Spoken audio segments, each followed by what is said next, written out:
Gentleman yields back. The chair recognizes Mr. Chair. Mr. Stauber for a request. Just speaking on what Mr. Gray just said on ESA, Mr. Chair, I ask unanimous consent that we can enter this into the record. This is the Ninth Circuit Court of Appeals, where when the Trump administration delisted the ESA, the Biden administration defended the ESA delisting, where it says the district court misunderstood the ESA's clear mandate and compounded the error by imposing its own views of the science.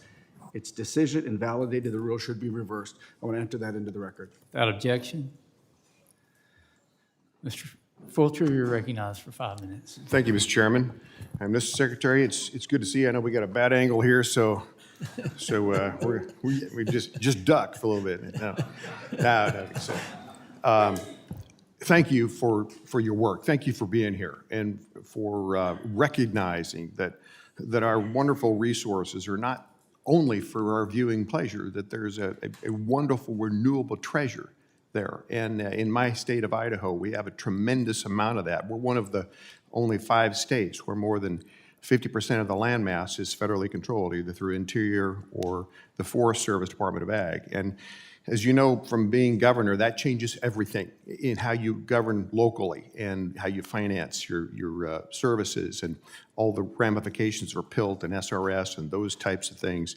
And in Idaho, that's 34 million acres, and we have fabulous resources: timber, mining, grazing, all of that. But our current situation, and I'm sure you're probably aware of it, is so much of that is, of course, Forest Service, Interior. There's limited resources there, and when projects do get approved, inevitably there's lawsuits and all of these things that hinder the wise management of that resource base. As a result of that, just last year, in my state alone, we burned about 1 million acres in wildfire.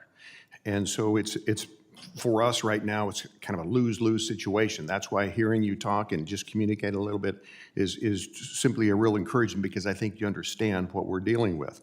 On a positive note, at the state level, we've got a relatively responsive Department of Lands. They as well have, I think, around 2.5 million acres they're responsible for, but it's managed, and and there's been some wisdom in there, and we've had almost no fire on that on the state portion of this. And in our state, the local stakeholders truly are in my view, the best stewards. It's the people who are there, and they're local.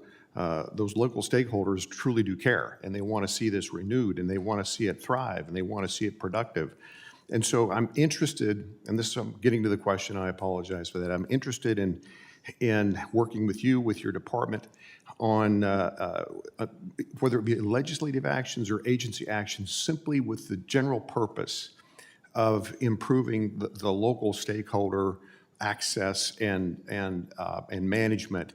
And I just wanted to get your comments first on that, and if just something you're willing to do, and if so, who within your department would I initiate some dialogue with, because it would need to be a joint effort.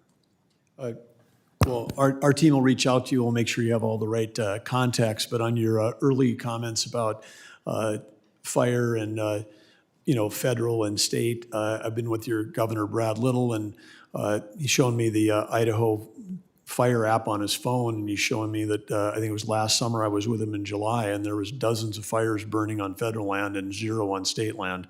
And so some of this is resource. We were talking earlier about head count and bodies, but some of it's also strategy, and some of it's also early detection.